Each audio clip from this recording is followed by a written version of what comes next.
Physics और chemistry के जब क्वेश्चन सोल्व करते हैं तो कई बार ऐसे न्यूमेरिकल्स में हम फंसते हैं जहां कैलकुलेशंस हमसे हो ही नहीं रही होती हैं। और ऐसा सिर्फ रैंडम क्वेश्चंस में नहीं, प्रीवियस ईयर क्वेश्चंस में भी ऐसा होता है। जब एग्जाम में, मेन एग्जाम में बैठे होते हैं तो बहुत सारे ऐसे क्वेश्चंस होते हैं जहां कॉम्प्लेक्स कैलकुलेशन में हमें फंसाने की कोशिश करता है। और यदि आपको जो मैं ट्रिक्स बताने वाला हूं वो नहीं आती है तो आप उन क्वेश्चंस में या तो बहुत सारा समय खराब कर दोगे जिसके चलते इजी क्वेश्चंस भी छूट जाएंगे, या फिर आप उन क्वेश्चंस को छोड़ के आ जाओगे क्योंकि आप हाथ ऊपर कर लोगे कि भाई ये कैलकुलेशन तो नहीं होनी। बल्कि मैं बता दूं, उसी एग्जाम में जो टॉपर बच्चा होता है वो बैठ करके बड़े प्यार से, बड़े मजे से वो क्वेश्चन सोल्व कर रहा होता है। क्यों? क्योंकि उसको वो ट्रिक्स आती है, वो कैलकुलेशन ट्रिक्स आती हैं जो मैं आपको बताने वाला हूं। आज इस वीडियो में मैं आपको बताऊंगा कि किस तरीके से कौन कौन सी कैलकुलेशंस पे आपको काम करना है जो आपकी कैलकुलेशन तरीके स्पीड बढ़ा देंगे, स्पीड कैलकुलेशन करने की स्पीड बढ़ा देंगे। किन किन चीजों पे ध्यान देना, और पूरा एक एक चीज बता दूंगा। ध्यान से सुनना, मैं आपको दिखाता हूं जैसे किस तरीके के क्वेश्चंस में फंसाता है। जैसे ये क्वेश्चन देखो, ये नीट में पूछे हुए क्वेश्चंस हैं जिसमें जैसे ये ऐसे अजीब सी कैलकुलेशन दे दी और इसमें एम की वैल्यू निकालनी है, स्क्वायर करो, इधर उधर ले जाओ, पाई दे दिया। मतलब कितना फंसाने की कोशिश करता है। ये देखो, ये देखो, ये तो मैंने ऐसे ही कुछ क्वेश्चंस उठाए हैं। इससे भी खतरनाक कैलकुलेशंस आपको नीट के क्वेश्चंस में देखने को मिलती है, जेई के क्वेश्चंस में भी ऐसे कैलकुलेशंस देखने को मिलती है। लेकिन क्या वो एग्जाम में आपको भटकाना चाहता है? नहीं, वो चेक करना चाहता है, वो टेस्ट करना चाह रहा है कि आप किस तरीके की कैलकुलेशंस को मोल्ड करके सोल्व कर सकते हैं।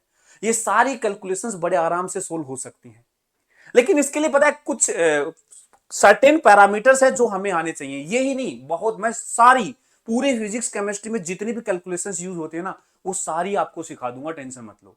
उसके लिए आपको जो जो चीजें सीखनी है ना वो ये है, देखो, percentage problem, decimal shifting, ratio division, proportionality calculation, geometry वाली प्रॉब्लम, और ऐसी इस टाइप की जो कॉम्प्लेक्स डिजिट में प्रॉब्लम, मल्टीप्लाई डिवाइड होते हैं, ये सारी चीजें आराम से सोल्व करना सिखाऊंगा। और वो देखो, ऐसा नहीं है कि मैं आपको चुटकी बजाते एक फॉर्मूला बताऊंगा उसमें सारा हो जाएगा, नहीं, सिखाऊंगा। उसमें मुझे लगेंगे लगभग 1.5 से 2 घंटे। 1.5 से 2 घंटे आप मुझे समय दो, आपके मार्क्स में कितना इंप्रूवमेंट आ जाएगा, आपकी कैलकुलेशन कितना स्पीड हो जाएगी, आप खुद देखेंगे। और ये सारी चीजें सिखाने में मुझे देखो 1.5 2 घंटे लगेंगे, और वो मैं एक पूरा सेशन लेने वाला हूं 20 जनवरी 2025 को, ठीक है। और ये शाम को 8 बजे होगा, मतलब कल शाम 8 बजे ये सेशन होने वाला है। जरूर देखना। आप चाहे टॉपर बच्चे हैं, आप कैसे भी हैं, कितने भी मार्क्स आ रहे हैं, आज अभी स्टार्ट करना चाह रहे हैं ना, तो भी ये कैलकुलेशन ट्रिक्स आपको आनी ही चाहिए। और ये सारी ट्रिक्स मैं 8वीं लेवल के बच्चे के हिसाब से सिखाऊंगा ताकि आप वहां से अपने अंदर इंप्रूवमेंट देखें, ठीक है। अभी मैं नीचे सेशन लगा दिया है, लाइव सेशन, आप जाकर के उसको लाइक कर दो, नीचे में डिस्क्रिप्शन में उसका लिंक लगवा दूंगा। और बेटा बहुत इंपॉर्टेंट है, आपके मार्क्स में 30 से 40 नंबर का इजाफा हो जाएगा।